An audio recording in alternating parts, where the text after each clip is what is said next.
कहानी बहुत पुरानी है, जब राजा महाराजा हुआ करते थे और उनके महल आसमान को छूते थे। राजपुर नाम का एक बड़ा और समृद्ध राज्य था। उस राज्य के महाराजा का नाम था महाराजा वीरभद्र सिंह।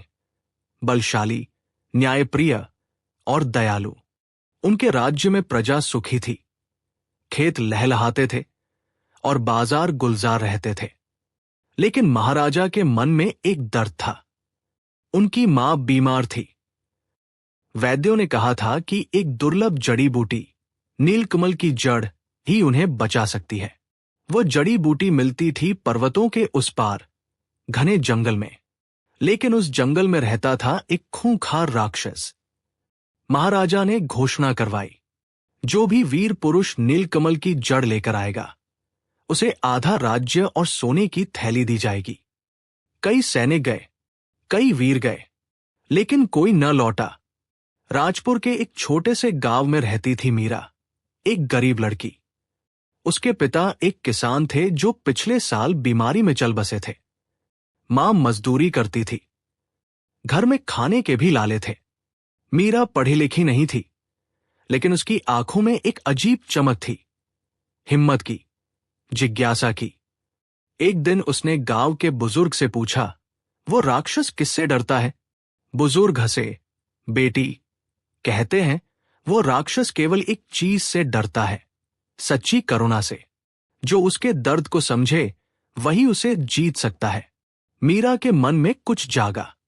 उसने मां से कहा, मां, मैं जाऊंगी। मां ने रोया, गिड़गिड़ाई, लेकिन मीरा की आंखों की वह चमक देखकर चुप हो गई। मीरा जंगल में पहुंची। रास्ता डरावना था। पेड़ काले थे, हवा सनसनाती थी। जमीन पर पुराने सैनिकों के टूटे हथियार बिखरे थे। तभी सामने आया राक्षस, विशालकाय, भयंकर, लाल आंखें। सभी भाग जाते थे। मीरा रुकी। राक्षस ने दहाड़ा, भाग जा, वरना खा जाऊंगा।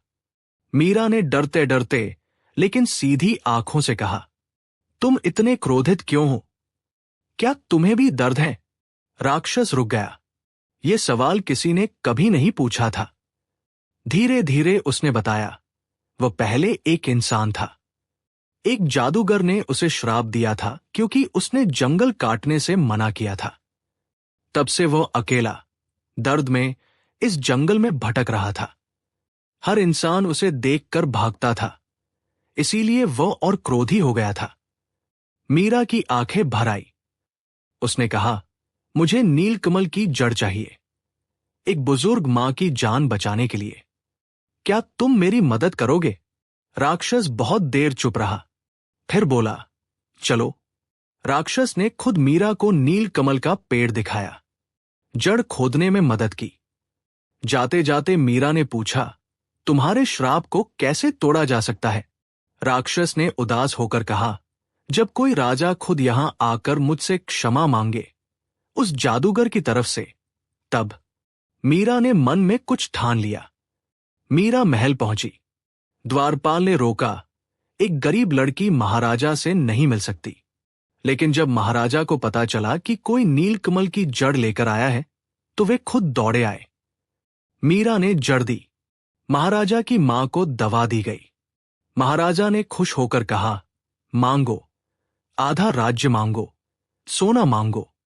मीरा ने हाथ जोड़े और बोली, महाराज, मुझे राज्य नहीं चाहिए, लेकिन एक काम करें। जंगल में एक दुखी इंसान है जो राक्षस बना दिया गया है, उससे एक बार मिलने चले। महाराजा चौंके, लेकिन उस गरीब लड़की की आंखों में जो विश्वास था, उसे मना नहीं कर सके। महाराजा खुद जंगल गए। राक्षस को देखकर सैनिक कांपे, लेकिन महाराजा आगे बढ़े। उन्होंने हाथ जोड़कर कहा, मैं नहीं जानता उस जादूगर ने तुम्हारे साथ क्या अन्याय किया, लेकिन एक राजा की तरफ से, जो इस धरती का रक्षक है, मैं क्षमा मांगता हूं। तुम्हें यहां अकेले नहीं रहना चाहिए। उसी पल एक चमक हुई। राक्षस का विशाल शरीर सिकुड़ने लगा। काली चमड़ी हट गई। सामने खड़ा था एक साधारण, थका हुआ, आंखों में आंसू भरा इंसान। श्राप टूट गया था। वापस महल में महाराजा ने दरबार में कहा, इस लड़की ने वह किया जो मेरे सबसे बड़े योद्धा नहीं कर सके।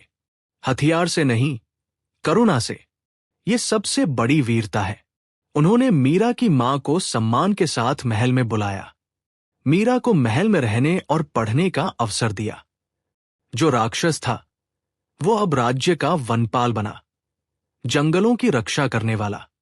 और मीरा, वह बड़ी होकर राज्य की पहली महिला मंत्री बनी, जिसने हमेशा न्याय और करुणा से फैसले किए।